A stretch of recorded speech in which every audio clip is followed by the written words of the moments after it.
Good morning friends. सो मेरी एक second video है एम लक्ष्मीकांत पे। हम लोग टॉपिक कर रहे हैं मेकिंग ऑफ द कॉन्स्टिट्यूशन। ठीक है, तो ये पार्ट 2 है बेसिकली।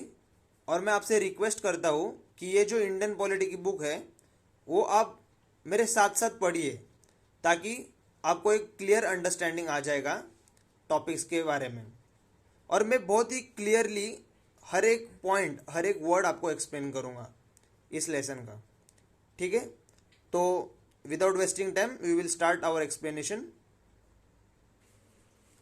सो गाइज, लास्ट की जो वीडियो है उस वो आपने देखी होगी, तो आपको समझोगे कि कॉन्स्टिट्यूशन असेंबली एक्चुअली कैसे फॉर्म हुई थी। राइट, हम लोगों ने इलेक्शंस कैसे हुए, उसका बेसिक स्ट्रक्चर कैसा है कॉन्स्टिट्यूशन असेंबली का, वो सब देखा था।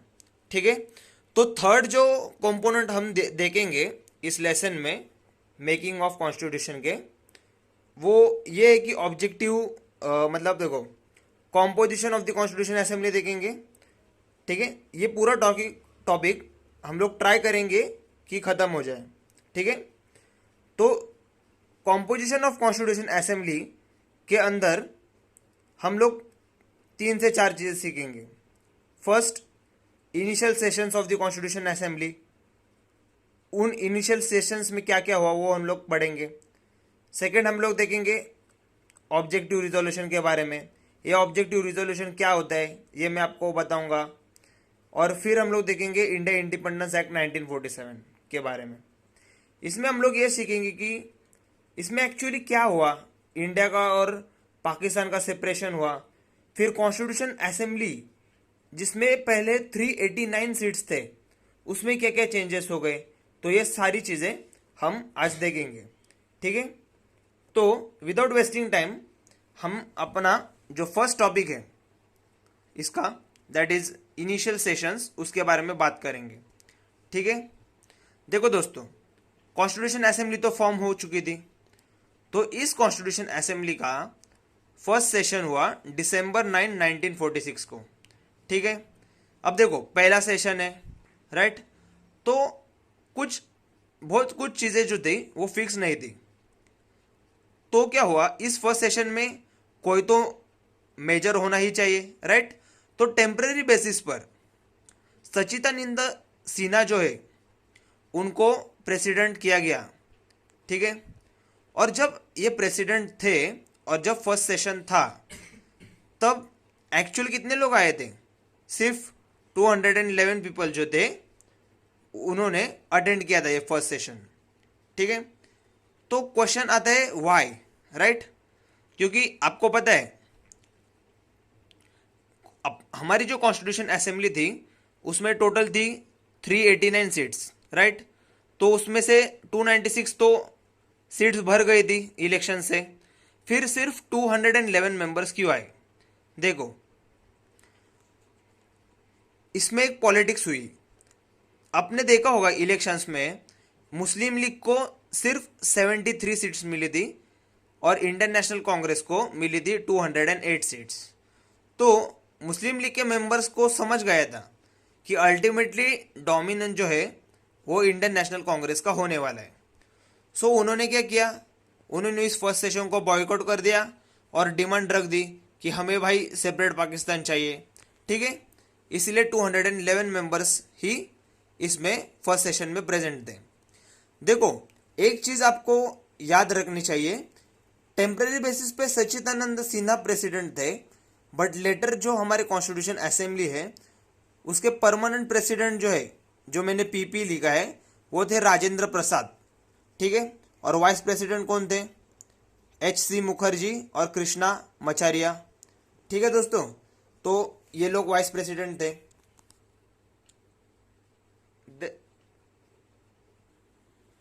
तो दोस्तों, ये जो इनिशियल सेशन हुआ, मैं उसका एक छोटा सा आपको रिकैप दे देता हूँ।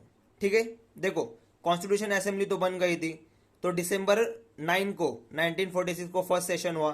टेम्पररी प्रेसिडेंट सच्चिदानंद सिन्हा थे, परमानेंट राजेंद्र प्रसाद थे, देन वाइस प्रेसिडेंट थे हमारे HC मुखर्जी और कृष्णा माचार्य। ठीक है, तो आप अगर देखेंगे तो सिर्फ 211 मेंबर्स जो थे प्रेजेंट थे इस कॉन्स्टिट्यूशन असेंबली के मीटिंग में। तो हुआ क्या, एक रीजन आता है कि वाई इतने कम क्यों थे। तो मुस्लिम लीग ने सिर्फ 73 सीट जीते थे, उनको अल्टीमेटली समझ गया था कंट्री में इंटरनेशनल कांग्रेस का डोमिनेंस होने ही वाला है, इसलिए उन्होंने सेपरेट पाकिस्तान की डिमांड की और ये फर्स्ट सेशन बॉयकॉट कर दिया। होप सो आपको ये इनिशियल सेशन जो का टॉपिक है वो क्लियर हुआ। ठीक है, अब सेकंड जो चीज़ मैं आपको समझाने वाला हूँ वो है ऑब्जेक्टिव रिजोल्यूशन के बारे में। ठीक है, तो ये ऑब्जेक्टिव रिजोल्यूशन एक्चुअली है क्या, इसका मीनिंग क्या है, ये हम लोग जानेंगे। ठीक है, देखो फॉर एग्जाम्पल आप कौन से एरिया में रहते हो। ठीक है, मान लो कि आप पुणे में रहते हो। ठीक है, तो वहाँ बहुत सारे नियम कानून रहेंगे, राइट, जिसकी वजह से वो जो एरिया है वो डिसिप्लिन में रहता होगा, राइट। तो ऑब्जेक्टिव रिजोल्यूशन को आप ऐसा समझे कि ये बेसिकली गाइडलाइंस है, रूल्स है, ठीक है, नियम कानून है, और इन नियम कानून के हिसाब से हमारा देश जो है वो चलेगा। ठीक है, अब बात आती है ऑब्जेक्टिव रिजोल्यूशन जो है, जो नियम कानून है वो दिया किसने, तो नेहरू जी ने दिया। ठीक है, तो नेहरू जी ने कब दिया था, देखो ये दोनों डेट्स जो है ना वो बहुत इंपॉर्टेंट है। ऑब्जेक्टिव रिजोल्यूशन नेहरू जी ने December 13, 1946 को दिया। ठीक है, और ये ऑब्जेक्टिव रिजोल्यूशन पास कब हुआ, January 22, 1947 को। ये दोनों बहुत इंपॉर्टेंट डेट्स है, MCQ में पूछे जाते हैं।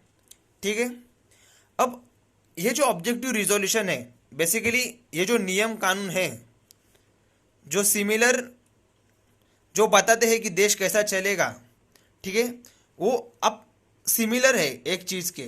तो वो चीज़ कौन सी है, एक्सपर्ट कमेटी का जो रिजोल्यूशन है ना उससे सिमिलर है। आप नोट्स एंड रेफरेंस में जाएंगे तब आपको समझेगा।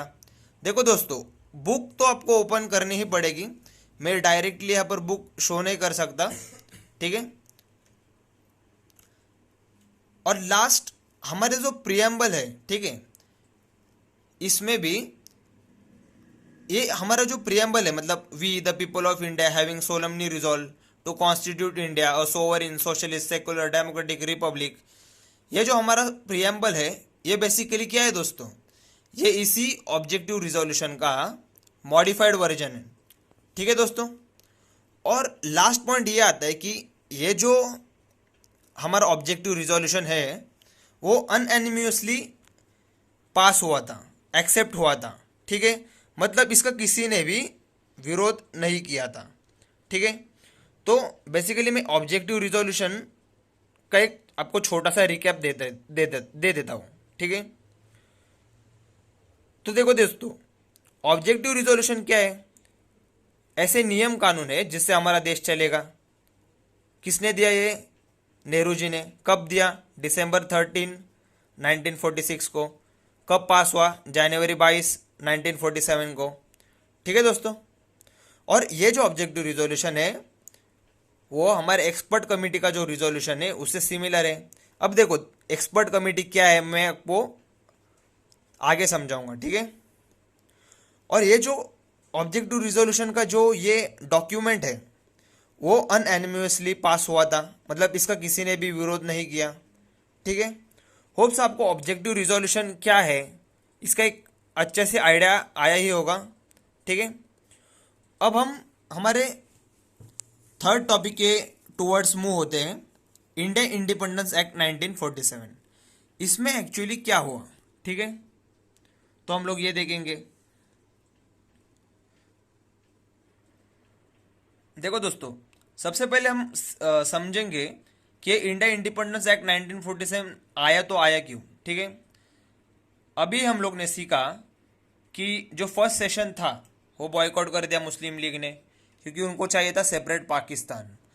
तो अल्टीमेटली इंडिया इंडिपेंडेंस एक्ट जो है उसमें इंडिया और पाकिस्तान सेपरेट हो गया।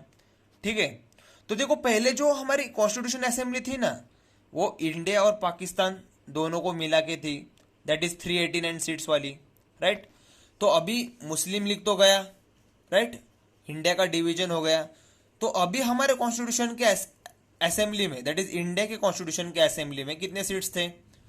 तो देखो सिर्फ 299 सीट्स थे, उसमें से 229 थे ब्रिटिश इंडिया के और 70 थे प्रिंसली स्टेट्स के। ठीक है दोस्तों, अब ये जो इंडिया इंडिपेंडेंस एक्ट है उसने क्या कहा कि हमारे इंडिया का जो कॉन्स्टिट्यूशन असेंबली है वो बेसिकली दो काम करेगा। पहला काम जो है, ठीक है, वो कॉन्स्टिट्यूशन बनाएगा। ठीक है, तो कॉन्स्टिट्यूशन किसके अंडर बनेगा?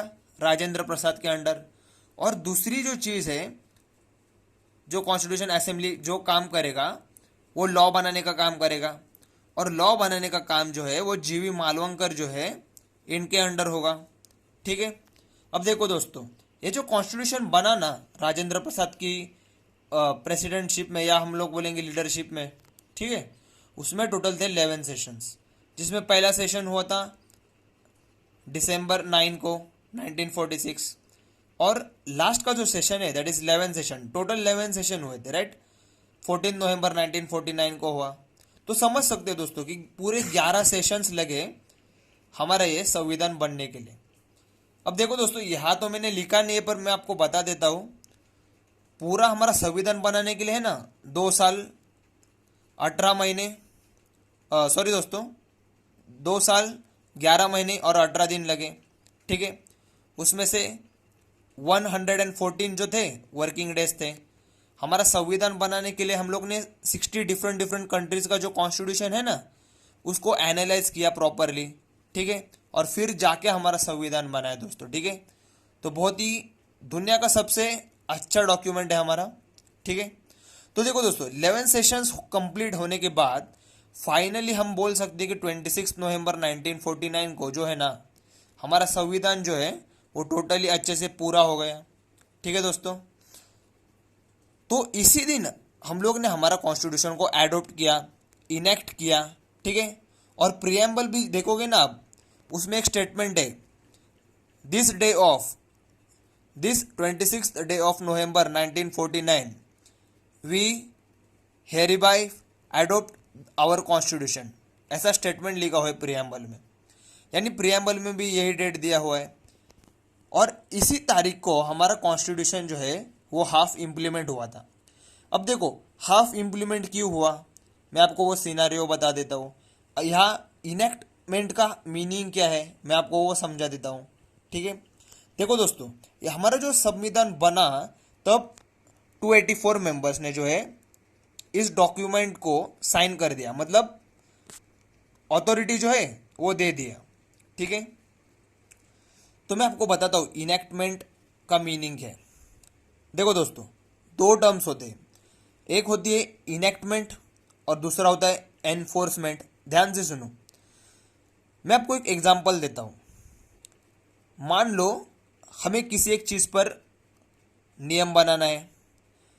मान लो कि हमें किसी एक रेपिस्ट के लिए नियम बनाना है, तो हम लोग ने नियम बनाया कि जो भी ऐसा घिनौनी हरकत करेगा उसे फांसी की सज़ा होगी। ठीक है, तो ये कायदा कानून जो है वो जाएगा सुप्रीम कोर्ट में। ठीक है, सुप्रीम कोर्ट उसको अथॉरिटी देगा, तो बेसिकली ये पास हो जाएगा। ठीक है, मतलब देखो दोस्तों, कोई भी नियम जो है जब पास होता है उसको बोलते हैं इनेक्टमेंट, और जब उसे लागू किया जाता है उसको बोलते हैं एनफोर्समेंट। होप सो दोस्तों आपको इनेक्टमेंट और एनफोर्समेंट का डिफरेंस तो समझा ही होगा। अब ये आप बोलोगे कि 26 नवंबर 1949 को हमारा संविधान तो बन ही चुका था, तो आधा ही इम्प्लीमेंट क्यों किया उन्होंने? ठीक है, देखो दोस्तों, क्योंकि संविधान जो है, जो कॉन्स्टिट्यूशन मेकर्स थे उनको 26 नवंबर 1950 को इम्पोर्टेंस देने के लिए आधा जो कॉन्स्टिट्यूशन है तब उन लोग को ये करना था, मतलब इम्प्लीमेंट करना था। ऐसा क्यों? क्योंकि देखो दोस्तों, मैं एक आपको स्टोरी बताता हूँ, ध्यान से सुनो। बेसिकली 26 नवंबर 1930 को हमारे नेहरू जी और जो फ्रीडम फाइटर्स थे उन्होंने रावी जो रिवर है हमारी, उधर इंडिया का जो फ्लैग है वो होस्ट किया और पूर्ण स्वराज मनाया। ठीक है, बट अनलकीली हमें तब फ्रीडम नहीं मिला दोस्तों, बट इस दिन का कुछ तो इम्पोर्टेंस रहना चाहिए, राइट। सो 26 नवंबर 1930, मतलब बेसिकली 26 नवंबर, इस डेट का जो है कुछ तो इम्पोर्टेंस होना चाहिए, राइट। तो 26 नवंबर 1950 को आधा जो रिमेनिंग कॉन्स्टिट्यूशन था ना दोस्तों, वो इम्प्लीमेंट कर दिया, ठीक है। और आधा कब किया? 26 नवंबर 1949 को, ठीक है। एक साथ हमारा कॉन्स्टिट्यूशन जो है वो इम्प्लीमेंट नहीं हुआ है, ठीक है। होप्स आपको ये, देखो और भी चीज़ें जो मैं अब आपको नेक्स्ट लेक्चर में बताऊंगा। मेरे पास बोर्ड पे इतना ही स्पेस था दोस्तों, ठीक है। तो देखो मैं आपको एक इंडिया इंडिपेंडेंस एक्ट का एक छोटा सा रिकैप दे देता हूँ, ठीक है। देखो बेसिकली आया क्यों? क्योंकि जब फर्स्ट सेशन हुआ तब भाई मुस्लिम लीग ने बवाल कर दिया था कि हमें तो भाई सेपरेट पाकिस्तान चाहिए, तो इंडिया इंडिपेंडेंस एक्ट के थ्रू सेपरेट पाकिस्तान उन लोग को दे दिया हम लोग ने, राइट। फिर हमारे संविधान में 299 सीट्स बच गई, जिसमें से 229 ब्रिटिश इंडिया की थी और 70 थी प्रिंसली स्टेट्स की, ठीक है दोस्तों। अब हमारा जो इंडिया इंडिपेंडेंस एक्ट ने क्या कहा, इंडिया का जो संविधान है, दैट इज कॉन्स्टिट्यूशन असेंबली है, वो दो काम करेगा। एक वो संविधान बनाएगा, दूसरा वो लॉज बनाएगा, नियम कानून बनाएगा। संविधान किसके लीडरशिप के अंदर बनाया? राजेंद्र प्रसाद। और लॉज जीवी मालवंकर। और ये जो संविधान बना ना दोस्तों हमारा, उसमें टोटल 11 सेशंस हुए, जिसमें से पहला 9 दिसंबर को हुआ 1946 के, और 11वां हुआ बेसिकली 1949 को, 14th ऑफ नवंबर। और 26 ऑफ नवंबर 1949 को जाकर हमारा पूरा संविधान जो है ना दोस्तों वो बन गया, और इसी डेट को प्रियम्बल में भी लिखा गया है, ठीक है। इसी डेट को हमने हमारा एडॉप्ट किया कॉन्स्टिट्यूशन, इनेक्ट किया मतलब हमारा कॉन्स्टिट्यूशन पास किया। 284 मेंबर्स ने इसको अथॉरिटी दे दी बाय साइनिंग, ठीक है। और एक फैक्ट है दोस्तों, ये जब इनेक्ट हुआ ना हमारा दोस्तों, तब बाहर बारिश हो रही थी और इसको एक पॉजिटिव साइन माना गया था, ठीक है। तो होप सो दोस्तों ये तीनों जो पॉइंट है, फर्स्ट जो इनिशियल सेशन था उसमें क्या क्या हुआ, सेकंड ऑब्जेक्टिव रिजोल्यूशन, और थर्ड इंडिया इंडिपेंडेंस एक्ट, आपको अच्छे से समझा होगा, ठीक है। तो मैं नेक्स्ट लेक्चर में आपको इनेक्टमेंट जो हुआ, हमारा जो संविधान जो है जो पास हुआ, वो एक्चुअली कैसा हुआ दोस्तों, ठीक है। क्योंकि देखो डॉक्टर बाबा साहेब अम्बेडकर ने ड्राफ्ट बनाया था, ठीक है। 4 नवंबर को ड्राफ्ट जो है वो कॉन्स्टिट्यूशन असेंबली में आया, उसके 3 रीडिंग्स हुए। तो क्या क्या ओवरऑल प्रोसेस हुई ये हम नेक्स्ट लेक्चर में देखेंगे, ठीक है। और इसी के साथ साथ हम इम्पोर्टेंट कमिटीज भी देखेंगे इस कॉन्स्टिट्यूशन असेंबली के। होप सो दोस्तों ये वीडियो आपको समझा होगा, ठीक है। सो प्लीज़ दोस्तों मुझे सपोर्ट कीजिए, सब्सक्राइब कीजिए चैनल को, और वीडियो को लाइक कीजिए, शेयर कीजिए। Thank you.